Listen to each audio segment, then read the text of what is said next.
Hello everybody. Today's topic is upper GI bleed.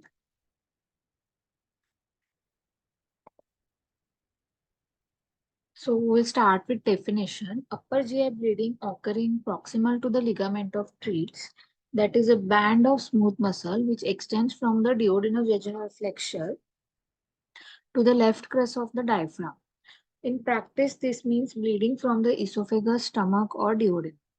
Upper GI hemorrhage is subclassified as non-variceal hemorrhage, which is occurring in 89% of cases, or variceal hemorrhage that is associated with the liver disease occurs in 11% of cases. Overall mortality of upper GI bleed is approximately 10%. Now, what are the causes of upper GI bleed? Variceal upper GI bleeding, peptic ulcer bleeding, Mallory West tear, angiodysplasia, Dufloy's lesion, colonic diverticular bleeding, and aortoenteric fistula. Now, symptoms. Upper GI bleeding typically presents with the symptom of melena, that is a black malodorous feces caused by altered hemoglobin. Then it can present as hematemesis, that is coffee ground appearing bloodstained vomitus caused by blood interact with the gastric acid. Now, what are the points that we should ask in history? Focus questioning of the acutely unwell patient should consider character, frequency, and volume of the blood loss associated with the symptoms such as pain, nausea, vomiting, change in bowel habit, and indicators of sepsis such as fever. Complete past medical history must be obtained with the focus on comorbidities that indicate increased risk of bleeding or identify the cause. For upper GI hemorrhage, this should include liver disease, presence of varices, alcohol abuse, pepticoduodenal ulcer or reflux disease, and any known vascular abnormalities such as angiodysplasia. Symptoms of undiagnosed upper GI malignancy such as dysphagia, weight loss must be considered. History of acute excess vomiting of any cause must alert the clinician to the risk of Mallory Weiss tear.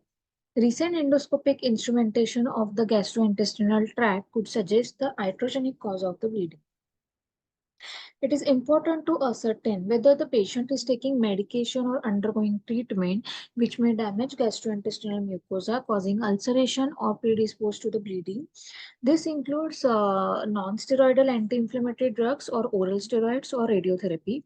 Up to third of the patient presenting with the GI hemorrhage take a form of antiplatelet drug. It is therefore critical to identify if the patient is taking medication which increases the risk of bleeding. This includes the antiplatelet and anticoagulation such as aspirin, warfarin, and direct oral anticoagulants. Patient already admitted to the hospital may be prescribed heparin as a prophylaxis or a treatment for thromboembolism. Now, examination part. It is essential to perform full gastrointestinal examination of the patient. Be aware of any sign which may help to localize the source of bleeding, such as presence of abdominal mass. Examine for the presence of stigmata of the chronic liver disease and for the signs of malignancy, for example, palpable lymphadenopathy. Perform digital rectal examination, which allows the accurate and objective assessment of melena versus hematochezia. Consider proctoscopy to identify the anorectal cause. Now, how are we supposed to manage this patient? So first, assessment of the patient's full airway and respiratory system is performed initially with attention made to ensure adequacy of ventilation. Reduced consciousness level and aspiration of either blood gastric content can result in airway obstruction. Oxygen saturation and respiratory rate are recorded in the event of inadequate ventilation. The patient's heart rate, blood pressure are recorded with white bore uh, peripheral venous access should be obtained, at least 216 and 18 gauge intravenous cannula. In situation of massive hematemesis, endotracheal intubation provide airway protection and facilitate endoscopic evaluation and therapy. Chest pain may imply the superimposed myocardial infarction or dissecting aneurysm. History of abdominal vascular surgery adds aortoenteric fistula to the differential diagnosis. Oxygen saturation and respiratory rate are recorded in the event of inadequate ventilation. The patient's heart rate, blood pressure are recorded, and wide pore peripheral access are obtained. At least, as I mentioned earlier, 16 to 18 gauge intravenous cannula should be there. Now, the blood tests that are we supposed to send, it includes hemoglobin, hematocrit, urea, creatinine, and electrolyte, liver function, coagulation profile, which includes INR, prothrombin time, activated partial thromboplastin time, and fibrinogen. Cross-match blood are obtained after discussion with the transfusion laboratory. When available, thromboelastometry, previously known as ROTEM, can provide rapid assessment of coagulation status. An elevated serum urea may be observed in the case of upper GI hemorrhage as a blood-bound protein is metabolized to the blood urea nitrogen and then reabsorbed. Red serum urea has traditionally been used to differentiate upper and lower GI bleeding. Measurement of the lactate from either arterial or the venous blood gas allow for the prompt assessment of the tissue perfusion and the patient's blood volume status and has been demonstrated to be the sensitive predictor of the mortality. So previously healthy and the young patient have the robust compensatory mechanism to ensure adequate circulatory pressure. Increasing myocardial contractility, high heart rate, peripheral vasoconstriction maintain the circulatory pressures at near normal level. Therefore, falling blood pressure is considered a late sign and should not be relied upon to guide assessment of the severity of the shock. Now, this is the classification of the hemorrhagic shock. According to this, it is classified into the four classes based on the blood loss. Class 1 is blood loss up to 750 ml. Class 2 from 750 to 1500 ml. Class 3 includes if the blood loss is 1500 to 2000, and class 4 is more than 2000. So we can also uh, measure the blood pressure and can classify the shock. Like in the class 1 and class 2, the blood pressure will be normal and it will be decreased in class 3 and class 4. Now this pulse rate, the patient will be highly tachycardic in class 4, and it will be normal in case of the class 1. It will be slightly high, that is 100 to 120 in class 2, and class 3 it will be like 120 to 140. Now, based on this and other parameters which are mentioned in this table, we can classify the hemorrhagic shock from 1 to 4. So the prompt fluid bolus of 500 ml crystalloid is recommended for initial volume replacement. In the event of major hemorrhage, judicious use of blood product will be required.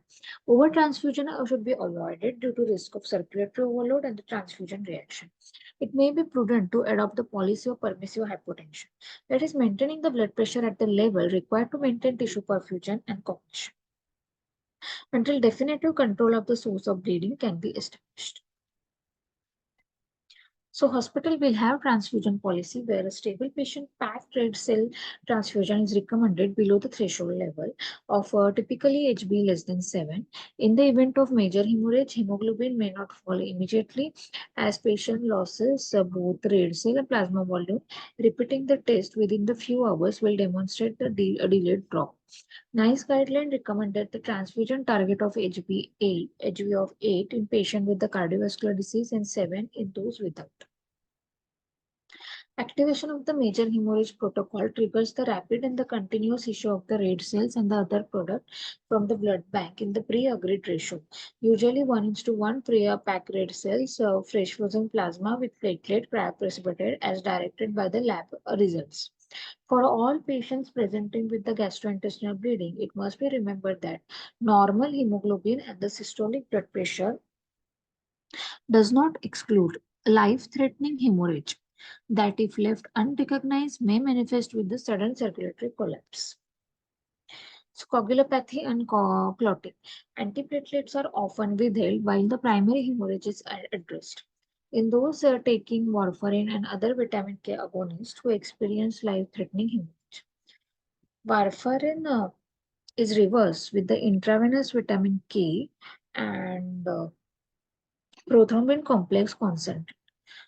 This prothrombin complex concentrate contains the human coagulation factors second, 7, 9, 10, and endogenous inhibitory proteins S and C. So this prothrombin complex concentrate is preferable to the fresh frozen plasma due to ease of administration, rapid normalization of the INR, and the low risk of volume overload. Guidance suggests the restarting warfarin 7 days after bleeding minimizes both rebleeding risk and thromboembolic event. So, in patients with the high thrombotic risk, such as prosthetic mitral valve, atrial fibrillation with the prosthetic heart valve, or mitral stenosis, or venous thromboembolism within the last 3 months, low molecular weight heparin can be considered at 48 hours if the patient is stable with a normal coagulation. When patient has massive hemorrhage while the prescribed low molecular heparin or unfractionated heparin, protamine is used as the selective antidote due to its anticoagulant mechanism of action. There is also lack of evidence for stopping antiplatelet to reduce the risk of rebleeding. When used for secondary prevention only, it is suggested to continue aspirin. When used for the primary prevention, aspirin should be stopped indefinitely. So, if considered high risk for thromboembolic event, that is within 12 months of the drug-eluting coronary stent or within the 1 month of bare metal stent, dual antiplatelet or at least aspirin alone may have to be continued. Restarting drug therapy should be prompt, but there is a little evidence of the time. It must be remembered that discontinuing dual antiplatelet at high risk period confers 40% risk of acute myocardial infarction or death.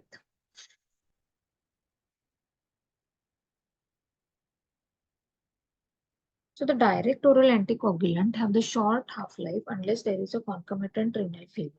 Dabigatran inhibits thrombin where most of the other inhibit the factor 10. So idarucizumab is available for the reversal of dabigatran, and Exanet alpha has been licensed for the reversal of apixaban, rivaroxaban in patient with the life-threatening bleeding. If the specific reversal agents are not available, prothrombin complex concentrate can also be used. Tranexamic acid has traditionally been given to patients presenting with the GI hemorrhage. However, the landmark HALTRIP trial found no difference between tranexamic acid infusion and placebo for mortality, blood transfusion, and rebleeding. With only small increase in venous thromboembolism, most guidelines no longer recommended tranexamic acid for GI bleeding. Resuscitation may need to be continued even after the initial volume deficit has been corrected if there is evidence of ongoing and the renal bleeding. In patient without hematemesis, a nasogastric tube aspirate of the red blood may be the poor prognostic sign, but the lack of the red blood and the coffee ground material does not exclude upper GI source. Clinical variable at presentation in combination with the endoscopic finding have been used to triage and risk stratify patients, assess the risk of poor outcome, and aid in guiding management. Glasgow Blatchford score is validated tool based solely on the pre-endoscopic variables scored from 0 to 23, with higher values predictive of the higher risk. And the patient with the score 0 at lower risk of rebleeding mortality can be considered for the outpatient management. The Rockwell score can be calculated prior to or after endoscopy, with higher score predictive of the higher risk of the poor outcome. Glasgow Blatchford score may be superior to the pre-endoscopic Rockwell score in predicting need of the endoscopic intervention. Post-endoscopic Rockwell is superior in predicting risk of death. Now, what is the Glasgow Blatchford score that we will see in short? It includes the parameters like blood urea, nitrogen, hemoglobin, systolic blood pressure, heart rate, melena, and syncope.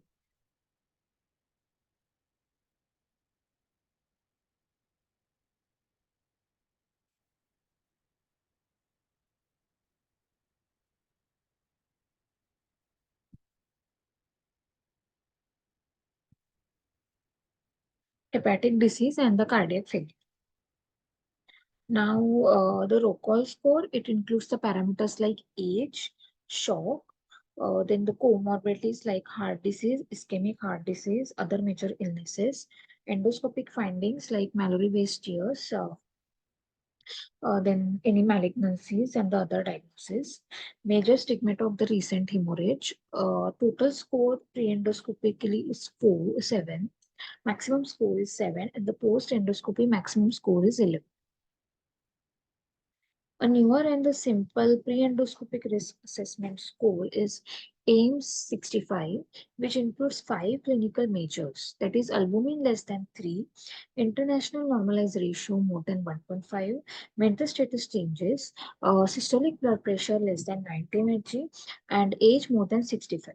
This score performs as well or better than the Glasgow Clutchford score in predicting mortality, length of stay in hospital, and rebleeding.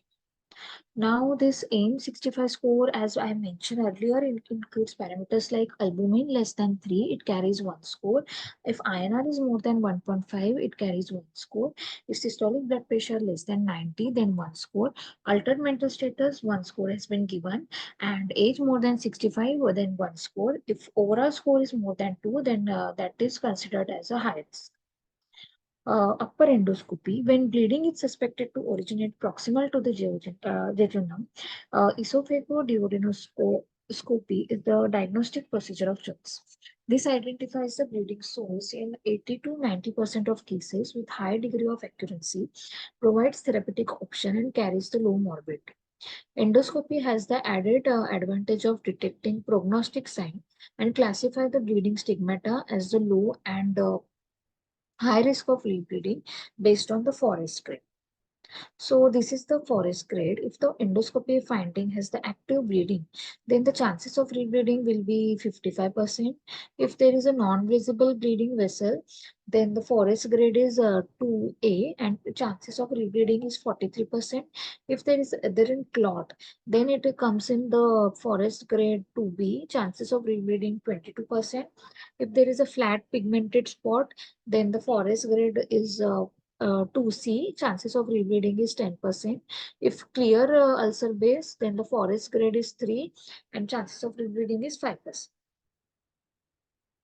Even when the exact diagnosis cannot be made, localizing the bleeding to the specific region within the upper GI tract can be helpful to surgeon or interventional radiologist if they are planning for embolization of the bleeding vessel. Erythromycin and the metoclopramide can be administered IV to induce gastric emptying and clear the stomach of the blood and clot prior to endoscopy. Repeated lavage with the saline through wide bore orogastric tube may also be used for this purpose. However, routine gastric lavage may not be necessary. Patient admitted to or under observation in hospital for upper GI bleeding should undergo endoscopy within 24 hours of the presentation. Endoscopic therapy is recommended in patients with upper GI due to ulcers and with active spotting, active oozing, and non-bleeding with visible ulcer. Now, the benefit of repeat second look endoscopy is the area of investigation, especially in the presence of factor associated with increased risk of rebleeding. That is history of the peptic ulcer, previous ulcer bleeding, presence of shock at presentation, ulcer more than 2 centimeter, large underlying bleeding vessels, and ulcers located in the lesser curvature of the stomach, posterior superior duodenal bulb. Now we'll quickly go through the AGA guidelines for upper GI bleeding. Now, for the risk stratification, they have suggested the patient presenting to the emergency department with upper GI bleeding, who classify as very low risk, defined as risk assessment score with less than 1%, false negative rate for the outcome of hospital-based intervention or death. That is Glasgow Bludgeford score is 0 to 1. It can be discharged with outpatient with follow-up rather than admitted to the hospital. Now, regarding red blood cell transfusion, they have suggested threshold for the transfusion at hemoglobin 7 in pay for patient with upper GI bleeding. Now, pre-endoscopic medical therapy, prokinetic therapy with erythromycin, infusion of erythromycin before endoscopy in patient with upper GI bleeding has recommended, but it carried very low quality evidence. Regarding proton pump inhibitor, they could not reach any recommendation for against pre-endoscopic PPI therapy for patient with upper GI bleed. Now, regarding the timing of endoscopy, as I mentioned earlier, it should be within 24 hours of the presentation. Now, the need for the endoscopic hemostatic therapy for ulcer with active bleeding and non-bleeding vessels. They have recommended the endoscopic therapy in patient with upper GI bleed due to ulcers with active spurting, active oozing, non-bleeding visible vessels. It carries strong recommendation.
Sorry for the interruption, guys. Now we'll see the need for the endoscopic hemostatic therapy for ulcer with adherent clot.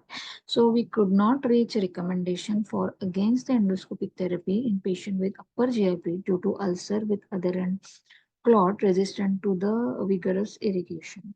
So the choice of regarding the choice of hemostatic therapy for bleeding ulcer, they recommended endoscopic hemostatic therapy with the bipolar electrocoagulation, heater probe or injection of absolute ethanol for patient with upper GI bleed due to ulcer. It carries a strong recommendation of the moderate quality evidence. Now, again, they have suggested the endoscopic hemostatic therapy with the clip, argon plasma coagulation, and soft monopolar electrocoagulation for patient with upper GI bleed due to ulcers. Now, they have recommended the epinephrine injection not to be used alone for patient with upper GI bleed due to ulcers, but rather in combination with another hemostatic modality. It carries the strong recommendation. Now we suggest the endoscopic hemostatic therapy with the hemostatic powder spray, that is TC325 for patient with actively bleeding ulcer. But it has a very low quality of evidence. Now, again, they have suggested the over-the-scope clip as a hemostatic therapy for patients who develop recurrent bleeding due to ulcers after previous successful endoscopic hemostasis. Now, antisecretory therapy after endoscopic hemostatic therapy for bleeding ulcers. High dose PPI therapy given continuously or intermittently for 3 days after successful endoscopic hemostatic therapy of bleeding ulcer. It carries strong recommendation. Now, we suggest that high risk patient with upper GI bleed due to ulcers who receive endoscopic hemostatic therapy followed by short-term high dose PPI therapy in hospital continue on twice daily PPI therapy until 2 weeks after after index endoscopy, but it has low quality evidence. Now, about recurrent ulcer bleeding after successful endoscopic hemostatic therapy, they suggested the recurrent bleeding after endoscopic therapy for bleeding ulcer should undergo repeat endoscopy or endoscopy therapy rather than undergo surgery or transcatheter arterial embolization. But again, it has a very low quality of evidence. Now, the failure of endoscopic hemostatic therapy. We suggest with the bleeding ulcers who have failed endoscopic therapy, next treated with the transcatheter arterial embolization. So, thank you guys.